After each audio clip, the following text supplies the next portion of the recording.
यहाँ पे ये है 12 SWG आपका कॉइल जो ट्रांसफार्मर में डलेगा।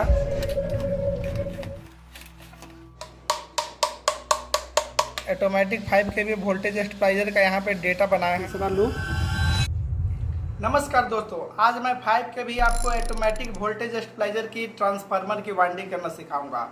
तो साथ ही साथ ये भी सीखेगा और आपको भी सीखना है। तो आप इस अगर कंप्लीट वीडियो को देख लेते हैं तो आपको कहीं भी अभी कंफ्यूजन नहीं रह जाएगा कि इसमें क्या क्या प्रोसेस होता है और कैसे इसकी टर्न को निकाला जाता है। हम इसमें टर्न को भी निकालना आपको बताएंगे कि कितने वोल्ट के लिए कितना टर्न आपको लपेटना है। ये पार्ट 2 वीडियो है, अगर आप पार्ट 1 नहीं देखे हैं तो वो भी आप देख लीजिएगा। 5 kV ऑटोमेटिक वोल्टेज स्टेबलाइजर में कितने पार्ट्स लगते हैं हमने उस वीडियो में कंप्लीट जानकारी आपको दिए हैं। तो चलिए आज की इस वीडियो में मैं आपको बताऊंगा कि 5 kV ऑटोमेटिक वोल्टेज स्टेबलाइजर की ट्रांसफार्मर वाइंडिंग कैसे किया जाता है। तो यहाँ पे 8 पिन का बोबिन और यहाँ पे हमने कट कर लिया है। ये जो बोबिन है यहाँ पे लूप्स निकालने के लिए काम आएगा, इसलिए इसे कट कर लिया है कुछ इस प्रकार से। आप भी कर लीजिएगा। एक कट हमने यहाँ पे कर दिया है, यहीं से कॉमन का वायर निकलेगा। इसे सबसे पहले बोबिन को असेंबल कर लेना है, यानी कि जोड़ लेना है। तो कुछ इस प्रकार से बोबिन को इसमें जोड़ा जाता है। सारे अलग अलग आपको मिलेंगे, ऐसे पकड़ो इसको। तो इस प्रकार से इसे असेंबल करना बोबिन को, ठीक है। हटाओ ऐसे। और फिर ये जो बीच का है मिडिल वाला भाग को इस प्रकार से अंदर से डालना है, ठीक।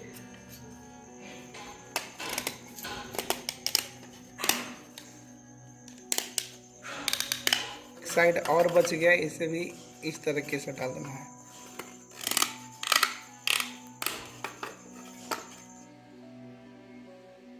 ये जो वाइंडिंग डाटा है इसे पहले आपको बनाना पड़ेगा। तो यहाँ पे हमने 5 kV का ऑटोमेटिक 5 kV वोल्टेज स्टेबलाइजर का यहाँ पे डेटा बनाया है। और यहाँ पे देखिए आपको 5 लूप निकालना होगा। तो यहाँ से स्टार्ट होगा, ये आपका वाइंडिंग यहाँ से स्टार्ट होगा और यहाँ से ऐसे जाते जाते और यहाँ पे आपको 5 लूप कंप्लीट हो जाएगा। तो कुछ इस तरह से कुछ इसका वाइंडिंग होगा, आप यहाँ पे देख सकते हैं। तो यहाँ पे जो वाइंडिंग डाटा है 5 kV का है, पहले ही आपको बता चुका हूँ। यहाँ पे 1 लूप, 2 लूप और 3, 4, 5, टोटल यहाँ पे 5 लूप निकलेगा। हम यहाँ पे प्राइमरी और सेकेंडरी जो SWG है वायर इसमें डालने वाले हैं, 12 SWG डालेंगे, यानी कि 12 नंबर वायर से इसका वाइंडिंग करेंगे, ठीक है। इसका प्राइमरी साइड भी 12 नंबर से करेंगे और यहाँ पे सेकेंडरी साइड भी हम 12 से करेंगे, यानी कि एक ही तार यहाँ से उठाएंगे और यहाँ तक इसको कंप्लीट वाइंडिंग कर देंगे ट्रांसफार्मर को।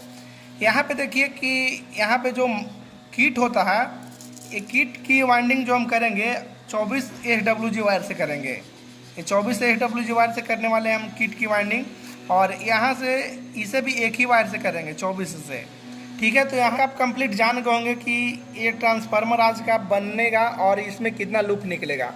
अब यहाँ पे मेन चीज़ आता है कि जैसे इस कितना पे वो ट्रांसफार्मर काम करेगा, कितना वोल्टेज से कितना वोल्टेज के भीतर ये काम करेगा। तो इसमें जो इनपुट वोल्टेज जाएगा ट्रांसफार्मर के अंदर 19 to 280, यानी कि 90 से 280 वोल्ट के आपका इसमें इनपुट जाना चाहिए। इतना से इतना के बीच में काम करेगा।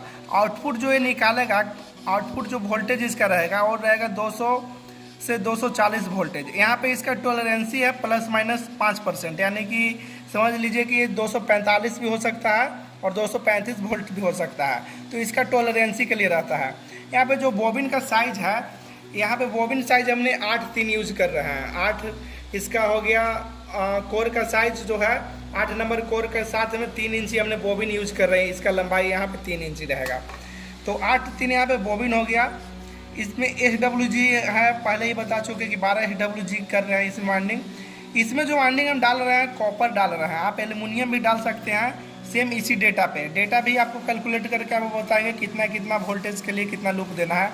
ये जो कोर का साइज है, ये जो इसमें हमने कोर को फिटिंग करेंगे, ये कोर C6 8 नंबर का कोर है।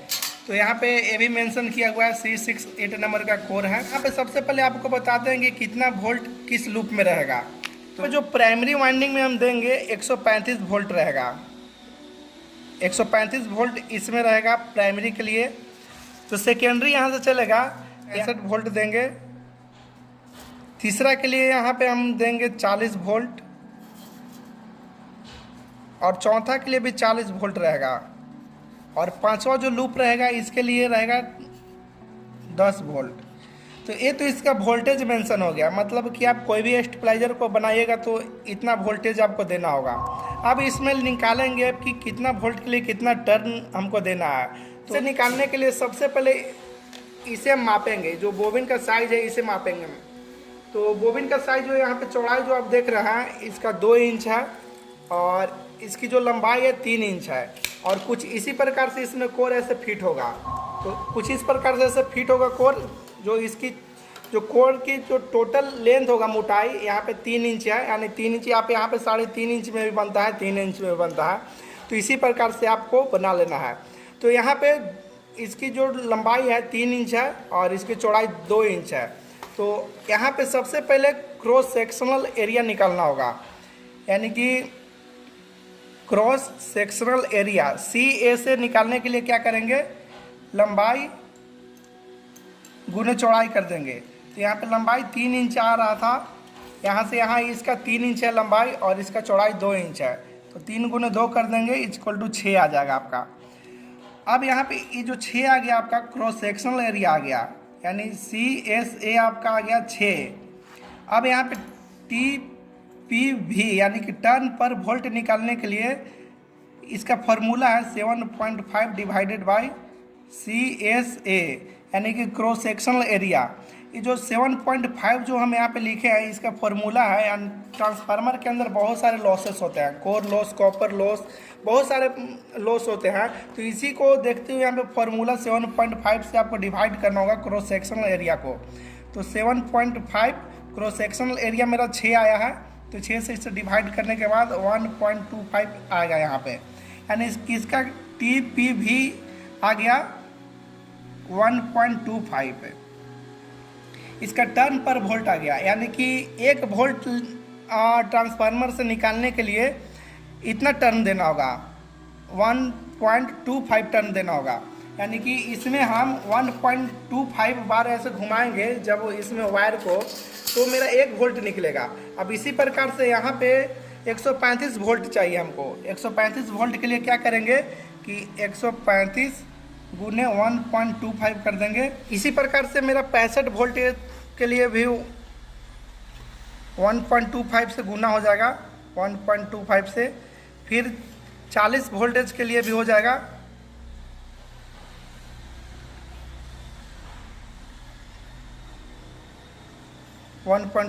और 10 वोल्ट के लिए भी हो जाएगा 1.25 से गुना। तो यहाँ पे जितना आएगा गुना करने के बाद इसका ये इतना टर्न दे देना है। तो इसे 135 गुने 1.25 कर देंगे, 135 गुने 1.25 168 पॉइंट कुछ आ रहा है, तो यानी कि 169 इसे मान लेंगे। तो यहाँ पे 169 टन देना होगा हमको, 169 टन देना होगा 135 वोल्ट के लिए। इसी प्रकार से सारे को हमने कैलकुलेशन करके लिख रहे हैं। 135 वोल्ट के लिए 169 टन चाहिए, 65 वोल्ट के लिए 82 टन देना होगा आपको, 40 टन के लिए 40 वोल्ट के लिए 50 टन, और यहाँ पे भी 50 टन देना होगा 40 वोल्ट के लिए, और 10 वोल्ट के लिए 13 टन देना होगा। तो इस प्रकार से तो इसका 5 kV का ट्रांसफार्मर वाइंडिंग का एक डेटा है, आप इसे बांध सकते हैं। इसे हमने कई बार बहुत सारे ट्रांसफार्मर में डाले हैं और अभी तक कोई भी दिक्कत नहीं हुआ है। और यहाँ पे एक चीज़ और आ गया कि यहाँ पे जो किट के लिए वोल्ट चाहिए, यहाँ पे 0 रहेगा, 0 वोल्ट। यहाँ पे हमने 18 इसका एक वाइंडिंग देंगे और यहाँ पे 22 दे देंगे। 24 वोल्ट का किट है तो यहाँ पे 22 देंगे, क्योंकि जब ओवर वोल्टेज आएगा तो आपका जो किट है वो डैमेज न कर जाए, जल न जाए, इसलिए इसका 22 वोल्ट देंगे कि ओवर वोल्टेज जब आ भी जाए आपका ट्रांसफार्मर में तो इसका जो प्राइमरी वोल्टेज है यहाँ पे आपको 22-25 के आसपास ही मिले। यानी कि TPV जो आ रहा था 1.25, यानी कि जहाँ पे भी वोल्ट है 1.25 से आपको गुना कर देना है तो इसका टर्न आ जाएगा। तो यहाँ पे 22 वोल्ट के लिए 28 टर्न लगाना होगा आपको, 28 चक्कर लगाइएगा तो 22 वोल्ट निकल जाएगा आपका। 18 वोल्ट के लिए यहाँ पे 23 टन लगाना है। तो ये रहा कुछ इस प्रकार से इसका डेटा, आप इसका फोटो ले लीजिएगा। तो अब इसे सेम साइज की पेपर को काट कर और इसकी बोबिन में चिपकाएंगे। चिपकाने के लिए हम यहाँ पे फेविकोल का यूज कर रहे हैं। तो कुछ इस तरीके से आप फेविकोल इसमें लगा दीजिएगा और इसे चिपका देना है। और फेविकोल ही बेस्ट रहता है पेपर को चिपकाने के लिए। तो यहाँ पे जो 5 नंबर का पेपर है इसे चिपकाते हैं इस पे। यहाँ पे इंसुलेशन अच्छा इसका रहना चाहिए ताकि आपका वाइंडिंग जले ना, चले ज़्यादा दिन तक।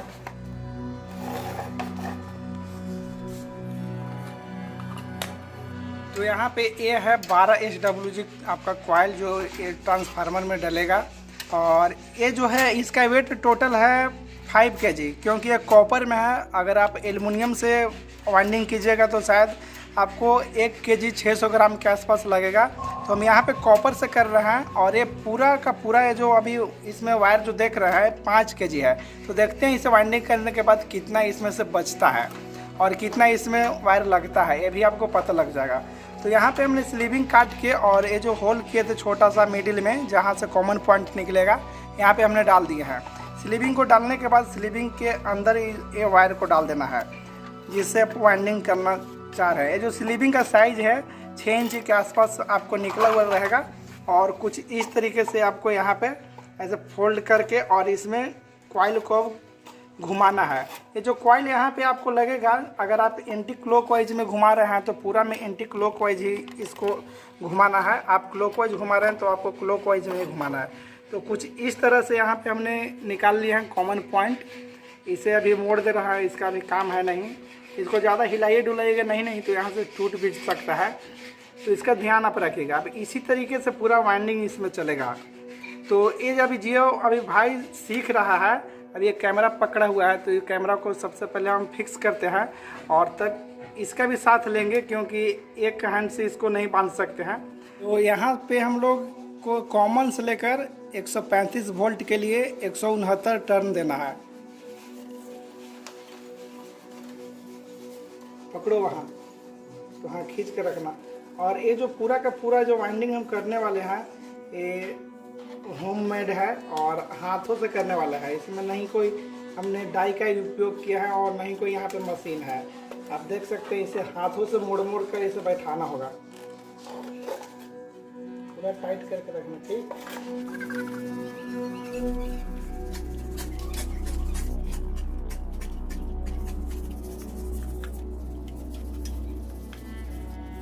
तो जैसे आप देख सकते हैं यहाँ पे पूरा सटा कर वाइंडिंग को करना है और इसी प्रकार से आपको करते जाना है, यहाँ लास्ट तक होगा। और अगर आप 3 के भी है कि स्टेबलाइजर की वाइंडिंग करना चाहते हैं तो उसके ऊपर भी वीडियो बनाया हुआ है। ऊपर में आई बटन में लिंक आ रहा होगा, आप वहाँ से देख लीजिएगा, या तो फिर आपको एंड स्क्रीन पे आएगा वीडियो, वहाँ से आप देख लीजिएगा।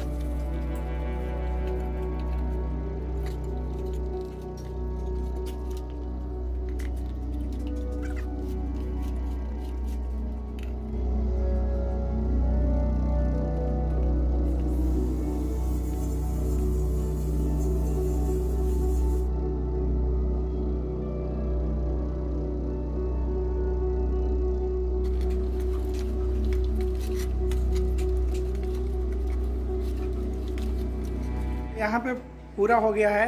जो फर्स्ट लेयर है कंप्लीट है।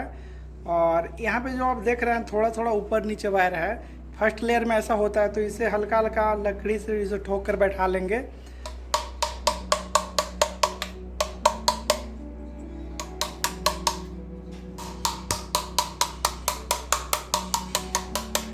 और अब यहाँ से ओवर जा रहा है तो इसके ऊपर से अब मुझे पेपर लगाना होगा, क्योंकि बिना पेपर लगाए हुए अब दूसरा लेयर मत स्टार्ट कीजिएगा, क्योंकि हर एक वाइंडिंग गर्म होगा तो शॉर्ट सर्किट ज़्यादा होने का चांस रहता है। तो इसमें पेपर लगाते हैं। इसे पहले काउंट कर लेंगे।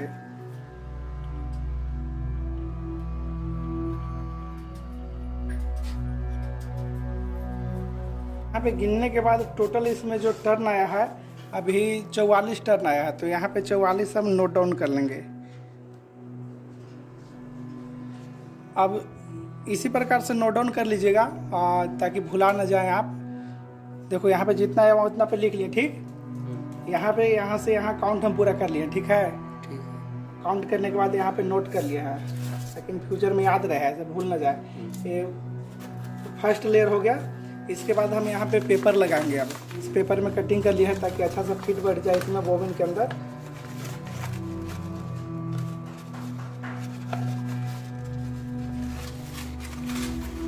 टाइट रखो।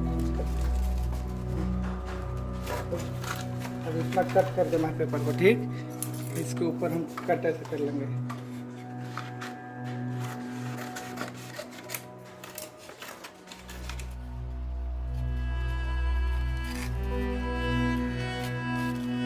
चलो यहाँ तक समझ में आया? हाँ। जितना टर्न हमने उसमें लपेटे हैं अभी उसको नोट कर लिए हैं। कितना टर्न है? 44 है, उसे नोट कर लिए। अब फिर यहाँ से अब टर्न स्टार्ट होगा, ठीक है। इसको आगे गिनेंगे, उसमें अब 44 में ऐड करेंगे बाद में, लेकिन अब यहाँ से गिनेंगे, ठीक। अब फिर से वही चीज़ को दोहराना है। फिर से ऐसे ही आपको लपेटते जाना है, ठीक है। फिर से यहाँ तक लपटाएगा, ठीक। ये दूसरा लेयर चल रहा है। कौन सा लेयर? दूसरा लेयर। और जितना आप टाइट लपेटिएगा उतना आपको ठीक रहेगा। आगे चल के जो ट्रांसफार्मर है साउंड वगैरह बहुत कम करेगा। नहीं तो इसमें अगर ज़्यादा ओवरलैप कीजिएगा तो पहला बात तो है कि आपका कॉइल फिटिंग नहीं आएगा, बोबिन से ओवर चला जाएगा। और दूसरा बात है कि ट्रांसफार्मर हमिंग साउंड करेगा। तो ये चीज़ को आपको ध्यान देना है। फर्स्ट लेयर में आप अगर हाथों से लपेटते हैं तो बड़ी मुश्किल होता है, क्योंकि इसका जो कॉर्नर है हमेशा मुड़ता है और यहाँ पे थोड़ा सा कर्व मिल जाता है मुड़ने के लिए, और वहाँ पे 90 डिग्री पे मुड़ता है, इसलिए थोड़ा ज़्यादा दिक्कत होता है। अब गोल गोल मुड़ेगा तो थोड़ा सा आसान होता है।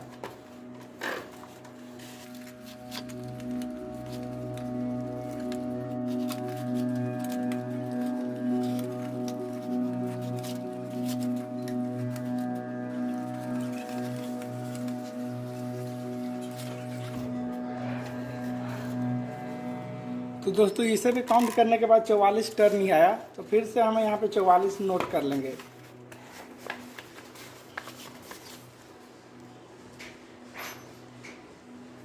चौवालीस टर्न नोट कर लिए और ये दूसरा लेयर समाप्त हो गया है। अब तीसरा लेयर इस पे चलेगा। इस लेयर पे फिर से पेपर लगा देंगे, क्योंकि पेपर आपको हर एक लेयर में लगा देना है और तब जाके वाइंडिंग फिर स्टार्ट करना है करने के लिए।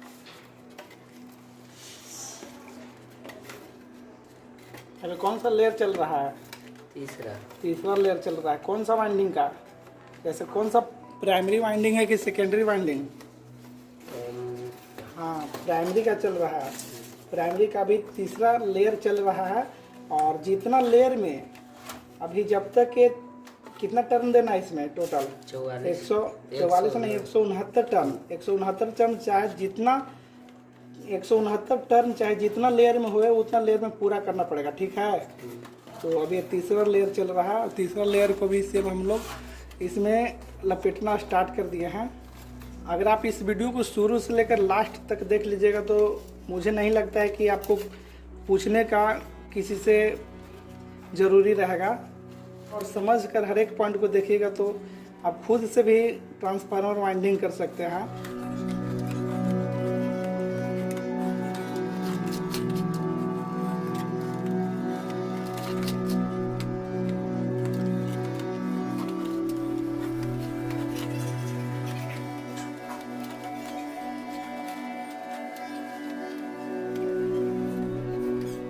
तीसरा लेयर भी समाप्त हो गया है। इसे भी काउंट करके यहाँ पे नोट कर लेंगे।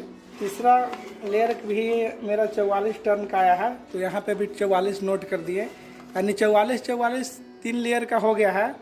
और एक लेयर और बनाएंगे, उसमें 44 नहीं आएगा, क्योंकि 44 गुने 4 हो जाएगा फिर 176, और हमको यहाँ पे कम ही चाहिए। तो यहाँ पे जितना भी होगा उतना करेंगे। यानी इसके ऊपर भी अब पेपर लगाना होगा। तार को टाइट करके रखना, ठीक है। टेबल पर लगा कर चिपका देंगे। मतलब हर एक लेयर में ये ज़रूर ध्यान देना है कि प्रॉपर इंसुलेशन हो जाए, और तब जाकर ट्रांसफार्मर अच्छा काम करेगा, ज़्यादा दिन तक चलेगा, ट्रांसफार्मर का लाइफ बढ़ जाएगा, ठीक है। अब ये हो गया। कितना लेयर कंप्लीट हो गया? ये चौथा। हाँ, 3 लेयर कंप्लीट हो गया। चौथा वाइंडिंग कर रहे हैं हम लोग, ठीक है। और चौथा लास्ट वाइंडिंग होगा, यानी 4 लेयर से भी कम होगा तो प्राइमरी मेरा खत्म हो जाएगा, ठीक है। प्राइमरी में कितना टर्न चाहिए? 169, ठीक है। 169 मतलब अब इसमें अभी तक कितना कंप्लीट हो गया? अभी तक 132। हाँ, 44 गुने 3 अगर करेंगे तो 132, यानी 132 टन हम लोग लगा चुके हैं। 132 माइनस कर देंगे और 169, यानी कि 37 टन और हमको देना है। ठीक है, चलो 37 टन दे देते हैं। इसी तरीके से ट्रांसफार्मर का वाइंडिंग होता है, और चाहे 5 के भी होए या 10 के भी होए या 7.5 होगा, सब इसी प्रकार से होगा। ठीक है,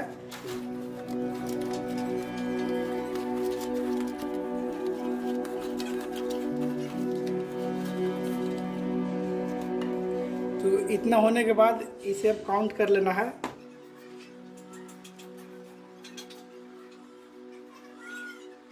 सैंतीस हो गया है पूरा। तो अब यहाँ से क्या करेंगे कि हम लूप निकालेंगे।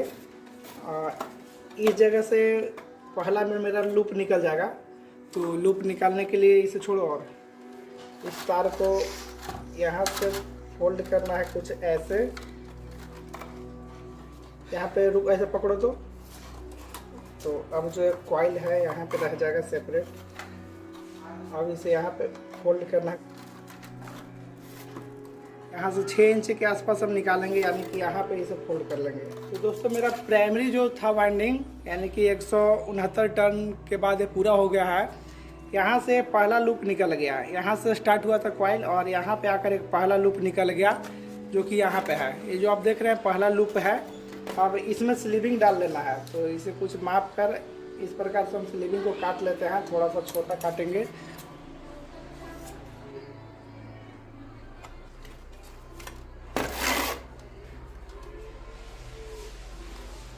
तो इसमें हमने स्लीविंग डाल दिए, और स्लीविंग डालने के बाद फिर ये वाइंडिंग को आगे इसी प्रकार से घुमाते जाना है।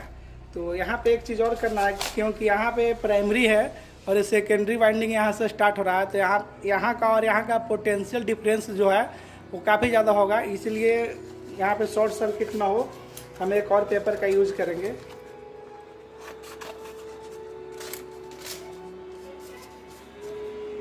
तो यहाँ पे कुछ, अब इस वाले टेप को हम उखाड़ देते हैं, इसका कुछ काम नहीं है। और यहाँ पे इसे इस प्रकार से अंदर डाल देते हैं। चलिए, अब इसी प्रकार से आगे इसको घुमाते जाना है वाइंडिंग को। चलो घुमाओ।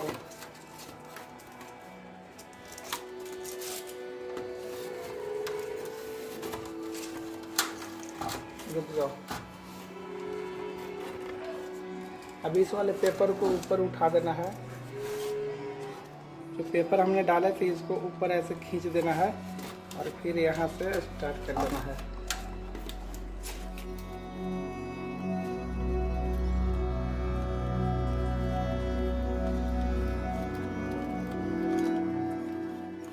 तो इसमें अब पेपर डालेंगे। ठीक है, तो पेपर डालेंगे अब। और पेपर डालने से पहले जितना भी टर्न इसमें गया, किसके बाद, यहाँ पे ख़त्म होने के बाद इसे काउंट कर लेना। ठीक है, तो यहाँ पे ये टर्न यहाँ से स्टार्ट हुआ, 1 2 3 4 5 6 7 टर्न हो गया। ठीक है, तो 7 अब इसमें नोट कर लेंगे। किसमें नोट होगा? यहाँ पे अब प्राइमरी का काम खत्म हो गया। यहाँ पे और हमने कितना इसमें डाला था? 37 डाल से ना, 37। तो इसको पूरा जोड़ेंगे तो यहाँ इतना इतना आ जाएगा। ठीक है, 169 टन आ जाएगा। अब ये 7 टन जो गया इसके लिए गया। ठीक है, अब ये लूप बन रहा है। यहाँ पे लूप 1 का काम खत्म हो गया। अब ये इसमें जा रहा है, 82 टन जाएगा। ठीक है, 82 टन जाएगा तो लूप 2 निकल जाएगा। तो यहाँ पे 7 टन हुआ। ठीक, 7 लिख देंगे। ठीक है, 7 करके प्लस कर देंगे, मतलब और आगे चल रहा है। तो इस तरीके से कर देना। ठीक है, इसे भी 7 लेंगे। 7 के बाद ये सॉलिड यहाँ से यहाँ जाएगा 44 टन। ठीक है, वजन लग रहा है तो बोलो, पूछ सकता है। कहीं पे दिक्कत लग रहा है? कुछ और पूछ पाछ? ठीक है, तो ये भी पूरा होने वाला है, और इसे भी पूरा करके हम गिन लेंगे इसका टर्न्स, कितना टर्न्स इसमें आया है, और फिर नोट डाउन करेंगे। और टाइट करो।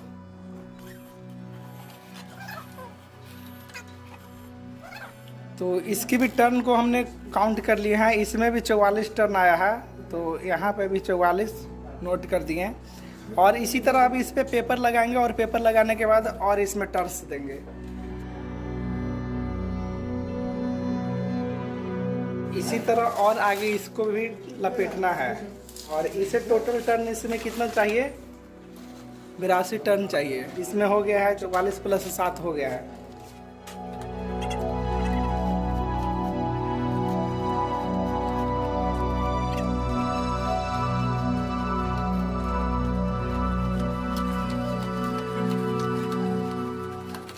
गिनते कितना टर्न हुआ है, 1 2 31। एक टर्न यहाँ पे बेसी हो गया है, तो एक टर्न को हम निकाल देंगे, वापस ले लेंगे इसको। एक टर्न मोड़ लो, 31 है ना। हाँ, तो यहाँ पे हो गया 31 टर्न का। ये तीनों को जोड़ेंगे हम तो यहाँ पे 82 टर्न पूरा हो गया है। तो अब इसे यहाँ पे एक लूप निकल जाएगा, ये दूसरा लूप यहाँ पे निकलेगा। आप 82 टर्न पूरा हो गया है तो सेम प्रोसेस उसी तरीके से है। यहाँ से तार को फोल्ड करेंगे और इस बार इसके सामने निकालेंगे, इसके सामने से वायर आएगा।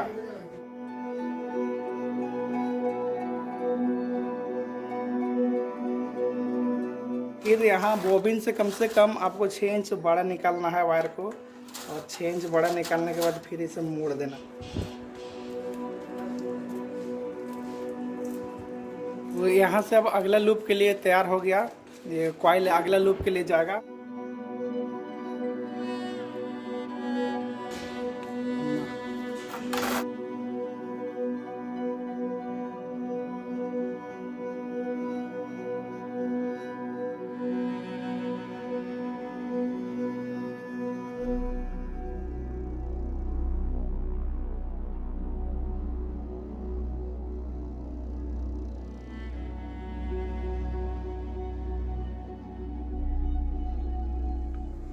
तो दोस्तों अभी इसमें इसका टर्न यहाँ से लूप निकालने के बाद 12 टर्न हुआ, तो 12 टर्न इसमें ऐड कर देंगे। अब इसके ऊपर भी पेपर लगा देंगे।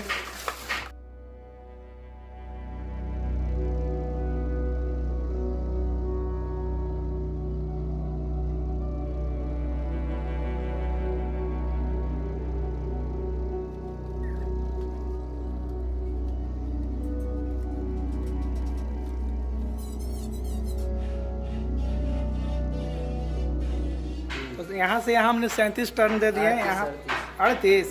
अच्छा, तो 38 यहाँ पे नोट डाउन कर लेते हैं, 38। तो ये भी 38 और 12 को ऐड करेंगे तो 50 टर्न पूरा हो गया। देख रहे हैं 5 kg था, अभी इतना और बच रहा है, तो नहीं पूरा हो जाएगा ऑलमोस्ट। देखते हैं कितना बचता है या घटता है। तो ये रहा इसका पहला लूप है, दूसरा लूप और तीसरा निकलने जा रहा है। तो इस पर मार्किंग कर लेते हैं, पता लगते रहेगा। तो यहाँ पे एक पहला हो गया,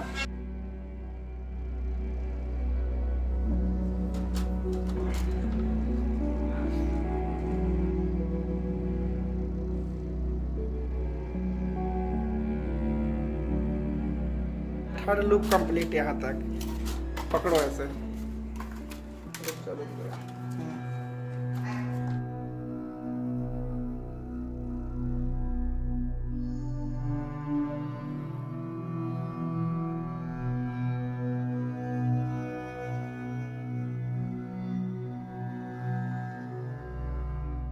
पाँच टर्न इसमें और लपेट दिए हैं। और इसी प्रकार से अभी और मुझे 45 टर्न लपेटना होगा, तो 50 जाकर हो जाएगा। अब इसके ऊपर लगाएंगे पेपर, और फिर यहाँ से शुरू करते हैं लपेटने के लिए।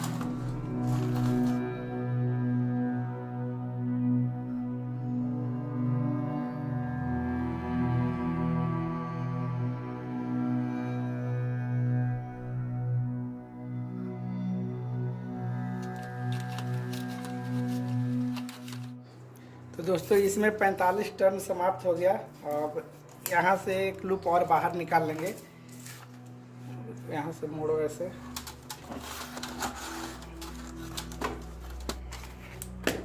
इसका भी जहाँ से ये घूम रहा है कॉइल, यहाँ पे भी लपेट देंगे, ताकि ऐसे इधर से जब तार को टाइट करेंगे तो अच्छा से टाइट हो जाए।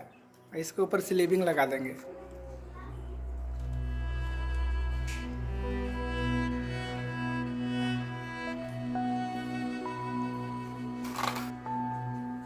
तो ये भी 45 टर्न और 5 टर्न, पूरा 50 टर्न ये भी कंप्लीट हो गया।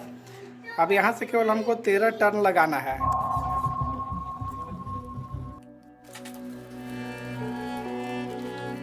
आखिरी लूप बनेगा इससे, और इसमें केवल 13 टर्न ही लपेटना है। अभी कॉइल भी आप देख सकते हैं कि ख़त्म होने वाला ही है, और मेरा 13 टर्न ही बचा हुआ है।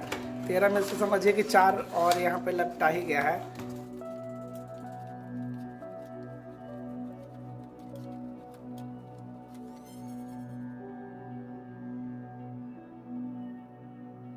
लास्ट में 10 वोल्ट के लिए 5वां लूप के लिए 13 टर्न ही चाहिए था, तो इसे काउंट कर लेते हैं। तो दोस्तों यहाँ पे 2 टर्न ज़्यादा हो गया है, तो इसे निकाल लेंगे। 2 टर्न निकालो केवल।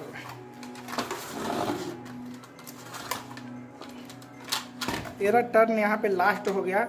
और इसी प्रकार से यहाँ पे इसका जो प्राइमरी और सेकेंडरी का वाइंडिंग है, हमने एक ही वायर से यानी कि 12 SWG से पूरा कर दिया है। यही लास्ट बचा हुआ है, अप्रोक्स से 100 ग्राम के आसपास कॉइल होगा अभी बचा हुआ। अब इसे यहाँ पे काट देंगे तार को। चलो ठीक है, ये निकल गया तुम्हारा 5वां लूप। अब इसमें भी स्लीविंग लगा देंगे।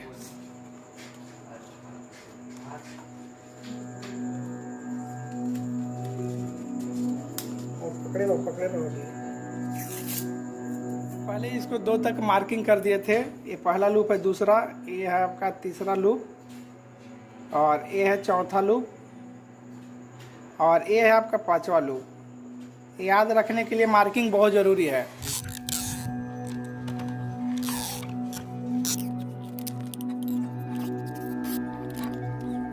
हम ऊपर वाला इसमें पेपर लगा देंगे, और फिर हम DC का जो वाइंडिंग है उसे कर देंगे। तो किट के लिए वाइंडिंग होगा, इसके ऊपर होगा। अब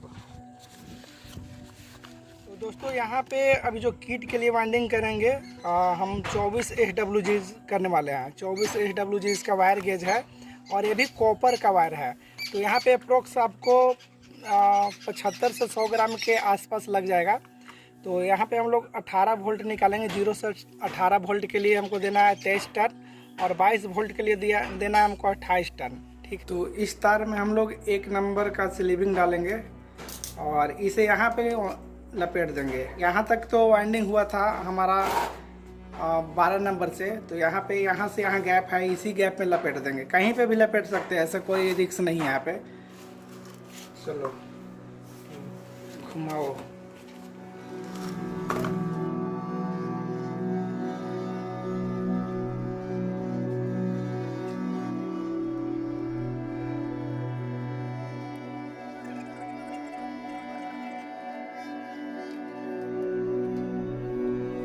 डेटा के अनुसार होना चाहिए। 18 वोल्ट के लिए 23 टर्न होना चाहिए, तो 23 इसमें काउंट कर लेंगे। उसके बाद यहाँ से एक लूप निकलेगा। छोड़ो इसको, ऐसे छोड़ो।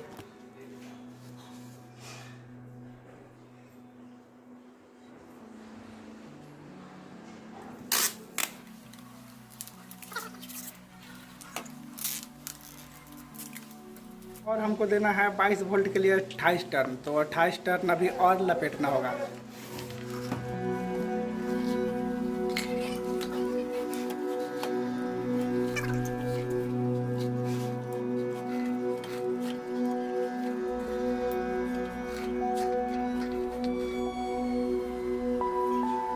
तो ये भी 28 टर्न हो गया है, और यहाँ से बाहर निकल जाएगा ये लूप।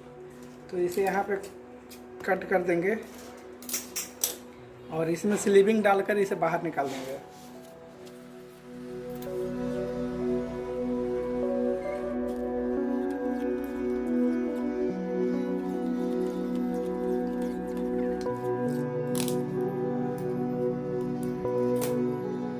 अब इसके ऊपर मैं ग्रीन वाला पेपर लगा दूंगा।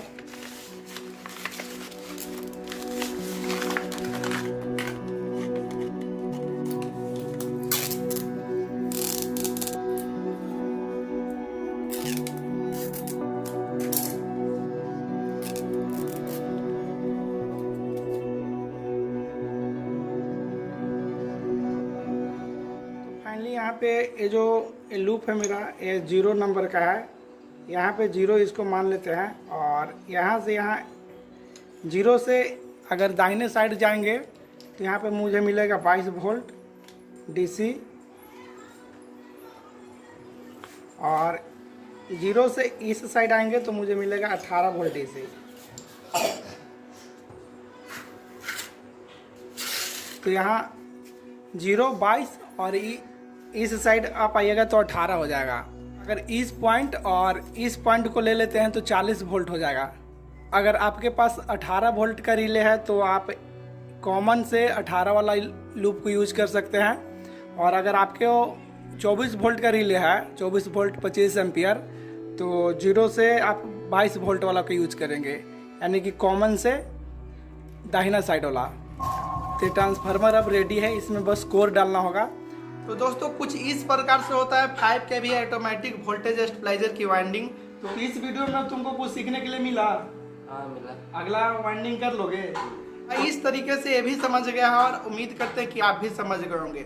तो अगला पार्ट के अंदर यानी पार्ट 3 के अंदर मैं आपको इसमें कोर को कैसे फिटिंग किया जाता है, इसमें कोर को आपको फिटिंग करना सिखाएंगे। जो आज की बोबिन में जो हमने 8-3 की बोबिन में जो ट्रांसफार्मर की वाइंडिंग की है, इसमें कोर की फिटिंग करेंगे, और साथ ही साथ वोल्टेज किस प्रकार से स्टेप अप और स्टेप डाउन करता है मैं आपको लाइव दिखाऊंगा करके। अगर आपको इस वीडियो से जानकारी कुछ मिला होगा तो वीडियो को लाइक कर दीजिएगा और हमारे चैनल को भी सब्सक्राइब कर लीजिएगा। तो मिलते हैं आपसे पार्ट 3 के अंदर। जय हिंद, जय भारत।